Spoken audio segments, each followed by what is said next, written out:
Travel companies, travel agents, the travel industry, the pandemic, and you. What is in store for us in the future? Well, it is question time because we are heading over to speak to Michael Shanahan from Travel Counsellors, and he's going to tell us some insider information. Before we dive in though, don't forget to like, subscribe, click that little bell for notifications when I upload new videos, follow me on Instagram, which is down there, and if you want to support the channel, you can get some MacMaster merch down below as well. Now, without further ado, let's go.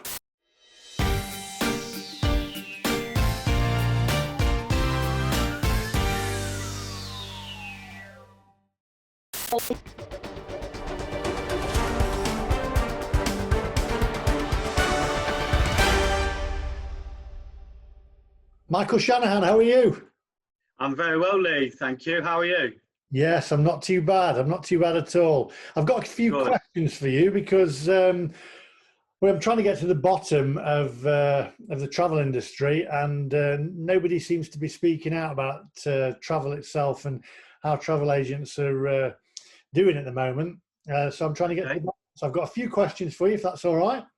Yeah, no problem. First of all, it's an easy one, this one. You'll like this one. Bit of promotion, but I must say, by the way, that I have booked through Michael, and I've been to Tenerife through Michael and booked my Tenerife holidays through Michael, and he is spot on. I'm not sponsored to say this. He doesn't pay me to say that. I pay him to go on holiday because no, I certainly don't. I get some excellent deals off of him. So, Michael, first of all, tell us a little bit about yourself and your company. So I'm a franchisee of Travel Counsellors that have been going for over 25 years in the UK.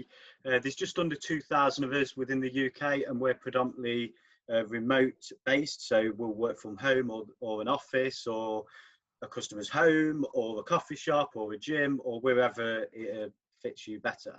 The head office and the support network is great. That's in Manchester, you know, and they'll take care of anything from the after sales, marketing, commercial, duty office, that type of thing. There's also more travel counsellors around the world, including South Africa and Australia. And you know as well as anybody, I've been in this industry for around 20 years. I've had various different titles with different companies. And I generally think a travel counsellor is the best of the best in terms of the service that they offer, the personable approach to that customer, getting to know your customers. The tech that we use is absolutely second to none, and that was one of the key reasons that stood out for me from a travel perspective. I've never quite seen the technology that we've got. It's so quick and simple to use in terms of finding the right holiday at the right price for the customer.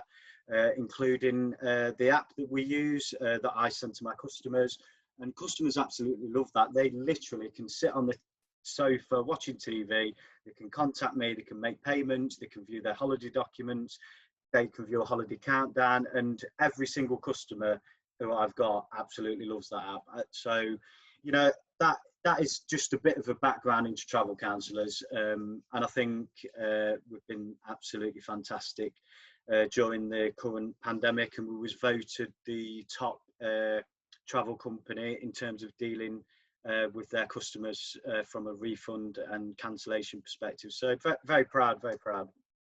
Excellent. And that takes me to question number 2. Obviously, we're going to know the answer to this one because it's not going to have been a breeze. What has lockdown been like for you? Well, it's not been great. No, to be honest with you, I launched this business in January, which was a great time to launch a travel business because predominantly January, February is the peak booking period. You know, it's after Christmas and New Year. Everybody wants something to look forward to. So it was great. And then obviously in March, the virus hit. And, you know, back then, I think a lot of people, myself included, didn't really know the severity of it or understand or have the knowledge for what could happen. And I think, you know, watching the news and everything else, I think there was more important things than a business. It's not just myself or travel and hospitality that's been affected. I think we all know somebody who's been affected in one way, shape or form, whether you've been furloughed. Unfortunately, some people have lost their jobs. And I think predominantly it was just I'd be thankful for what I have got. You know, my family, my children, my friends. You know, I was working long hours trying to get my customers either a full cash refund or a credit voucher to amend it for a later date. So it wasn't easy, but ultimately I decided to go into a self-employed business. It was up to me to, you know, you take the bookings like you do with the cancellation. So I was there at every touch point for every customer, and I'm pleased to say that every single customer that have had their holiday cancelled, I've either changed around to next year or given them a full cash refund. So basically, you've been working really hard, cancelling or rearranging people's holidays, and you know, and sometimes you're obviously not going to get paid for that because you're giving them the money back. So, but you're still No, working.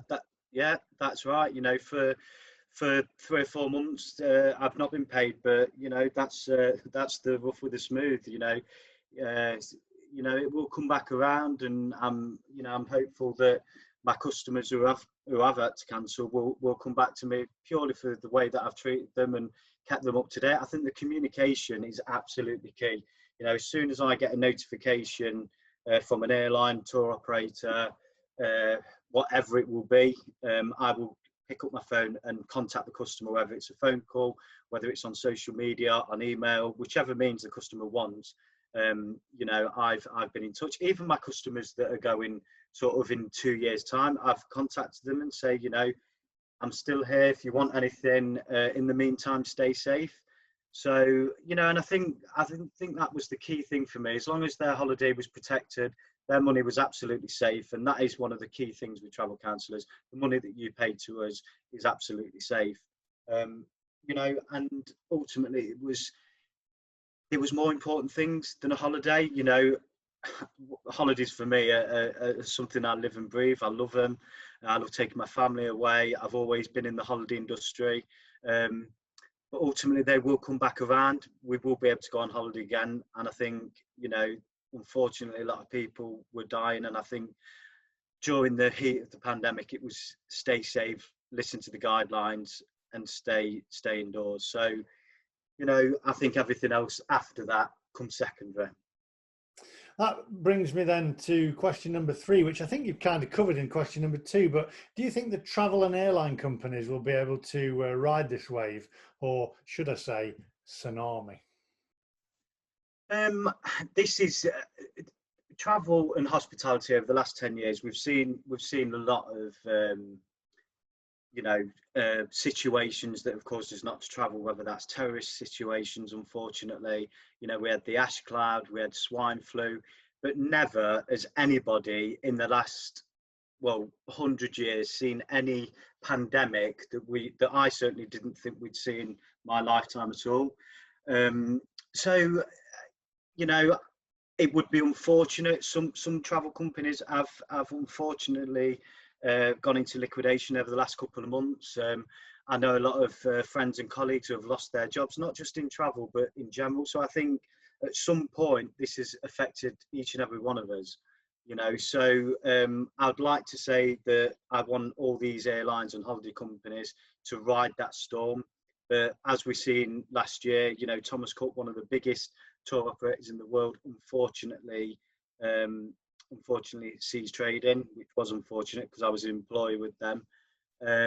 You know, and it's heartbreaking, not just from an employee's perspective, but from a brand perspective for any travel company to go. You know, people losing their jobs, customers who have been traveling with the same brands for years. It's such a shame. It's devastating. So I would like to think that they can ride the storm.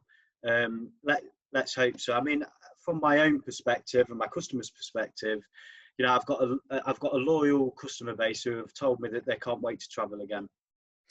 Well, it kind of brings me to question number 5, but you know, even if they're around again, my question is, do you think the travel and airline industry will ever be the same, or do you think that, and I hate this word, I have to say, and I should just turn that text message off on there, but we'll leave it. I'm not recording this again. Do you think that the new normal is here to stay, or do you think we're going to go back to the old normal? Because personally, I'd rather have the old normal. Well, who knows, who knows how long the virus is going to be around for. You know, who's to say that the new normal will be worse than the old normal? If it is a change and you've got to embrace that, then so be it. There's definitely a future for travel, both corporate and for leisure customers. Businesses need to travel, they need to go around the world doing their business, and obviously myself, yourself, customers want to travel. Everyone wants that holiday, wants that break with their families. It's very important.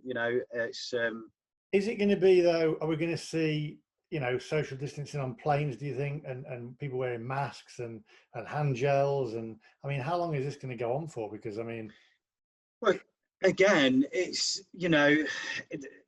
like I said earlier, the travel and hospitality industry has been hit probably the hardest by COVID. But we will bounce back. Customers do want to travel. Businesses will have to travel.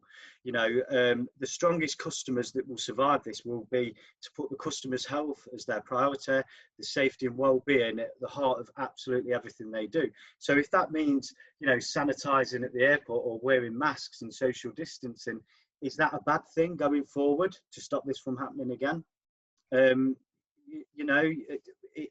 The customers that come out of this successful, but will be what I've just said, and those companies that communicate regularly with their own customers, always be there for your customer. And if I think planes are being sort of disinfectant every time a new customer gets on, you've got to use hand sanitizer, face mask, whatever means it will be, then that's not a bad thing. And not going off point, but I was speaking to my friend about this, who's hopefully going on holiday in July. And when you're abroad and you're in a restaurant or a bar, you're generally sat outside in the sun.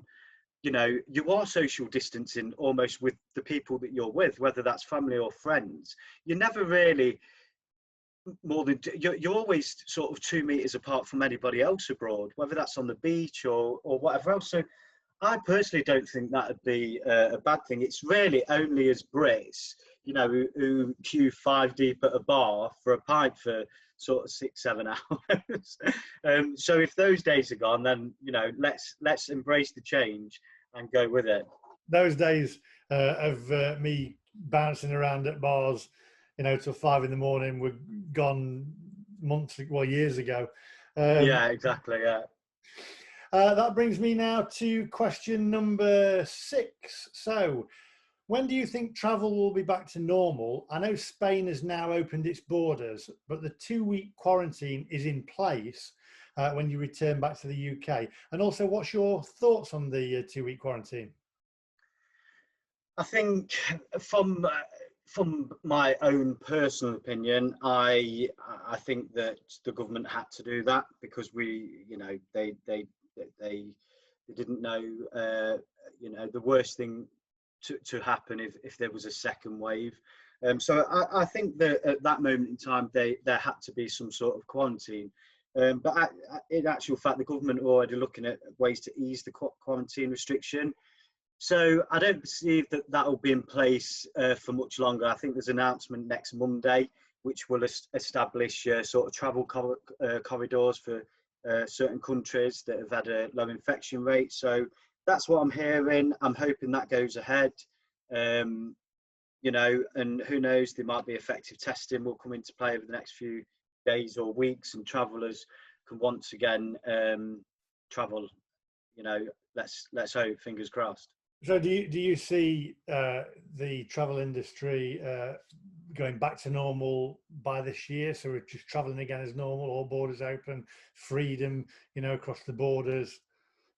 I think my own personal opinion is from July, and anything can happen between now and then, but my personal opinion is that the government will announce these travel corridors, whether that's 5 or 10 different countries or destinations. I'm hearing the likes of Spain and Portugal, you are going to be able to travel there without having to quarantine. So I personally believe that in 3 or 4 weeks' time, you will be able to go on holiday. However, who's to say that things will go back to pre the pandemic in the near future? like I said earlier, the new normal could be different. It could be, your social distancing, cleaning, wearing masks, etc. But is that a bad thing? I'm not sure it is, to stop all this from happening again, or having a second wave. Good point. Good point. So again, now next one we've got number 7. This one's quite interesting actually, because I did want to know this, and I've brought this up in one of my past interviews over with Tim over in Tenerife. Has the government been keeping the travel and airline companies up to speed with what is happening? Because I said to Tim in one of my videos, they're not speaking to each other. If they'd speak to each other, they'd know what was going on. So you tell me. Yeah, I think that's the industry leaders will be speaking to ministers and everything else, and I think with the quarantine, I think there was a bit of pushback from the travel industry to the government, but the government had to do that. This regardless of what opinion you had, that had to be in place. With all industries, not just travel, but anyone facing an impact of the pandemic, were kept up to speed, and I think we was all sort of watching the live government stream, so they was sort of coming out as there was being said. So yeah, I do think they've kept us up to speed. Predominantly, we will always listen to the advice of the government. So if it's not safe to travel, you can't go. It's as simple as that. Okay, right. A little lighter question for you on this one. Not as heavy, this one. Not as political. So do you think that this is the end of all-inclusive holidays and buffets? No, I don't think it's the end. No, maybe in the short term, it might take a bit of a drop, and more people will go on self-catering holidays, so they can eat out at their leisure. But I would imagine, every hotel who is doing all-inclusive who will be opening will have measures in place as well. Your social distancing, your cleanliness, your sanitizing, everything like that. So I can see, I personally think there will be a drop in all-inclusives, but absolutely not. I don't think it's the end of it.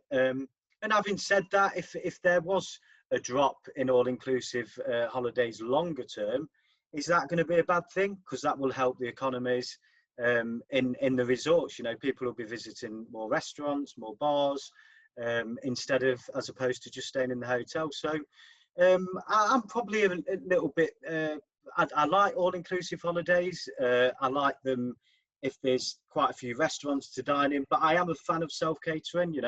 I think it is nice to, get ready, go out, go for a walk, sit in a restaurant, have a nice glass of wine, have a meal, and then, that's your evening. So I'm quite a big fan of self-catering holidays, but, that's, I definitely don't think it's the end of all-inclusive, no way.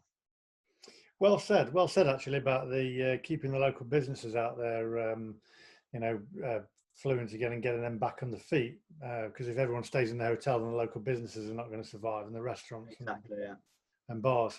Number 9, a lot of people are reluctant to travel abroad this year. Are the travel companies letting you swap their bookings for next year, and will there be a cost? So I think in terms of amending the holidays, we've been encouraging people to amend their travel dates for later this year or next, and customers are absolutely willing to do that. And I think I said earlier, if a customer's meant to be going, say there was meant to be going in May, then they can amend to go to the year after, and there was no charge to do that.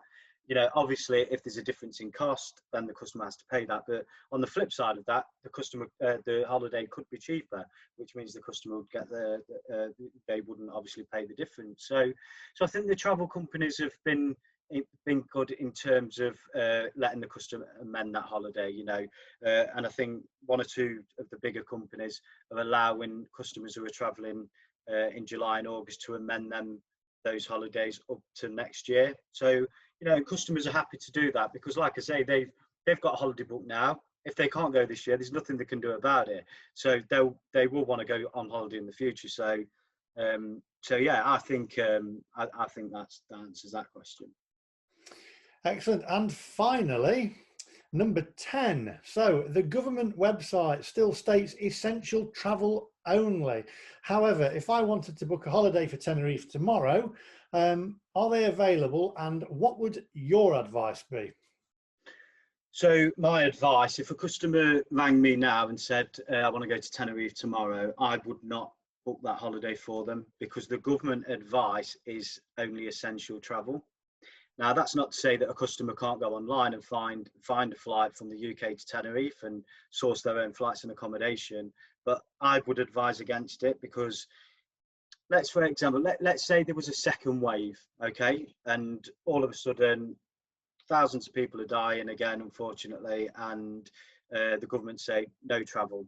How is that customer going to get back? Who do they contact? You know, I think it's a massive risk to go against the government advice. You know, if there was a second wave in the future, a customer can contact me from resort and I will do everything I can to get them back. You know, we've got a 24/7 duty office, and I think that's the key thing for me. You know, it's not all about, and I've always said this for my personal holidays, it's not always about the cheapest deal. You know, I can find the best value deals depending on the dates that you go. I know where they are. I know what dates you can get them and what dates you can't, with the experience that I've got. But ultimately, imagine booking with a website that you've never known. In fact, during this pandemic, I've known friends who have friends of friends who have booked holidays with travel companies. You know, the small OTAs, which is the online travel agents, and you know, some of them have not get refunds. They've not had communication, or they're still waiting. So, can you imagine going abroad and being stuck? There's no one to call because the staff have been furloughed. So it's not the company's fault in particular, but there's just no staff to be able to help them. Whereas with a travel counsellor, we're available, you know, anytime. So I think that's the key for me. You know, a holiday is a big expense. No, regardless of how much your holiday is, you know, you need your spending money, you need bits and bobs to go with. So a holiday in every household is a big outlay in terms of spend. So, you know, do it right and get the holiday that you want. You know, it's that's the biggest thing for me with travel counsellors. You know, I don't just do this. Obviously, I'm a business. You know, I need to make money, that's like goes without saying. But I don't just do this for my own benefit. I want customers to go and have a great holiday. You know, I'm not going to book a customer holiday where the TripAdvisor ratings are shocking. I don't want to do that, because they're not going to enjoy it particularly, and they're not going to come back to me again. So I would say to anybody watching this, you know, think about what you want from the holiday. What excursions do you like to do when you're there? How many restaurants do you want? Do you want to be near to the town centre? You know, it's your holiday. Don't always be led by these, you know, these really, really dirt cheap holidays. Don't get me wrong, I love a bargain, and everybody else does. But that's what I mean. There's always ways of getting the best value holiday than the absolute cheapest. But your advice would be, at the moment, do not travel. Stick to... I go on the government advice. I wouldn't travel tomorrow because the government states not to. So I just personally think you're taking a risk. As soon as if there's an announcement next week that, you know, Boris Johnson announces that there'll be travel corridors from a particular date, then of course, as soon as the government says you can travel from this date, absolutely, I would go away, because the government are saying that it's safe to do so. So I would encourage anybody to go away if the government say. But at this moment in time, no, I'd wait for the announcement next week, wait and see what the travel corridors are, and absolutely book. I do think people will want to go last minute. I've seen, in fact, today, and this is for all you viewers who are wanting to go away in the school holidays. Now, you will never get a better time to go away in August, for obvious reasons. The prices are sometimes half price. I've just found a 10-night holiday going from East Midlands Airport, 2 adults, 2 children, all inclusive to Cyprus for, I think it was around 2,300. Now, usually you'd be looking at 1,000 at least more, maybe £2,000 more for that. So August holidays, there's a lot available. I've got hundreds of free child places. So if you do want to go away, you will probably never get again a holiday as cheap as what you will this August. And seriously, I think when the announcement is made, I think holidays will sell quickly. Right. Okay. That's brilliant. Well, that is the end of all my questions. So, although if I said I wanted to book a holiday for Tenerife for say July, would you advise me to wait, or I mean? Yeah, I would. I would say to any customer, unless you're going to book next year, but for this summer, if you want to go away in July, August, September, just wait a few more days. I think the announcement's going to be on Monday. Wait until Monday, then we're clear. Because what I don't want to do, I don't want to book somebody's holiday and then in 2 weeks' time, I've got to phone you saying, I'm sorry, your holiday's cancelled. Yeah. And then the customer's got to wait for a refund, or we've got to amend it. So there's just no point. You know, they will come back around. So let's just wait a little bit longer. Excellent. Well, if you do want to book a holiday and you are looking at going to Tenerife, because I know a lot of my viewers are into Tenerife, they love Tenerife and they love Gran Canaria as well, then this is the guy to book your holiday. I'm going to put all of his details and his contact details in the description below. Obviously, like he said, he probably won't advise you to book anything just yet until the government, until Boris Johnson says that we can go, we can't go, yes we can go, we can't go, but go, don't go, go, don't go. So we get that announcement on Monday, hopefully. Yeah. All his details are in the description below. Contact him. He is a great guy. I'm not sponsored to say this. Thank you very much. I am absolutely boiling up in here because of all the lights and everything today, and it's hot. Yeah, can I go and sunbathe in my garden now and pretend I'm in Tenerife or something? You can go and pretend you're in Tenerife or Gran Canaria. Quick question: you've been to Tenerife, haven't you? I have a few times, yeah. And Gran Canaria. Yes. Okay, and you saw my video, Gran Canaria or Tenerife? Yes. Yes. I'd probably say Tenerife. Oh, you've seen the video, but you say Tenerife better than Gran Canaria. Yeah, I'd say Tenerife. There you go. They're gonna like you now. I've watched all the videos. I think all your your fans, as they are, or your subscribers, they just love your vlogs. I mean, keep doing them, Lee. You know, from your perspective.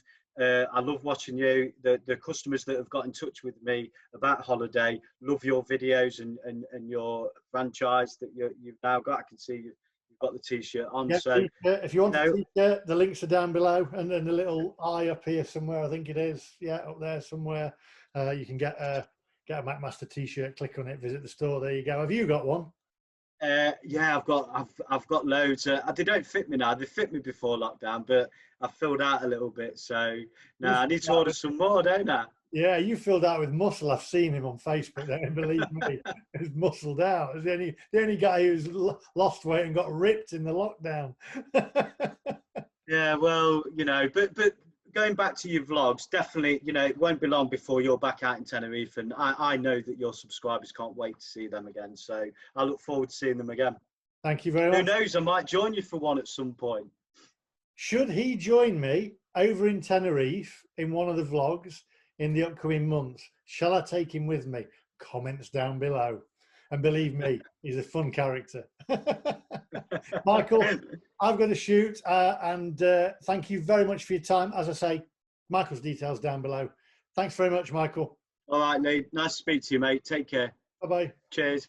Well, there you go. Michael Shanahan there, Travel Counsellors. All his details are in the description below. If you want to book a holiday with him, I can highly recommend him. As I say, I am not sponsored. Now, before we go, I've got a little treat for all you Tenerife lovers, because Stephen Bate has sent over a poem by his son. From Jonathan, has done his geography schoolwork, and he's picked Tenerife because he had a brilliant holiday. Now, it says here, Jonathan has found it hard to do homeschooling as he has Asperger's autism. They were due to fly back out for his birthday in August, but their hotel won't be open until October. So we've had to move our holiday now to Christmas. Now Jonathan is only 11 years old and apparently he watches my vlogs and he loves seeing Tenerife. He contacted me on Instagram, so I'm going to read the poem, and I do apologise if I don't read it perfectly because I'm not great at reading poems, but I am going to do this. So here we go. And by the way, hello Jonathan. Okay, so here we go. It's called My Wonderful Place, Mount Tidy. So, Mount Tidy, I love you, always sunny, sometimes snow, friendly 24/7, good views, cable cars soaring through the sky like a train going to the heavens. Mount Tidy, I love you. You always stand tall, hanging in the clouds. You will always love me like the moon, but with cactuses, yea tall. Mount Tidy, I love you. You are beautiful. You are like the moon to me. Mount Tidy, I love you. Your clouds are like cotton candy beneath my feet. You are very mysterious. Mount Tidy, I love you. That is absolutely superb. Really, really nice. Very, very talented. Jonathan, that was superb. And when you do go back to Tenerife for Christmas, I may be there. So if I am, come and say hi. Anyway, that is all for today. Remember, if you do want to support the channel, you can get some MacMaster merch, which is down below there. Anyway, that's all from me today. Remember, stay safe, stay positive, and I'll see you guys in the next one. Goodbye.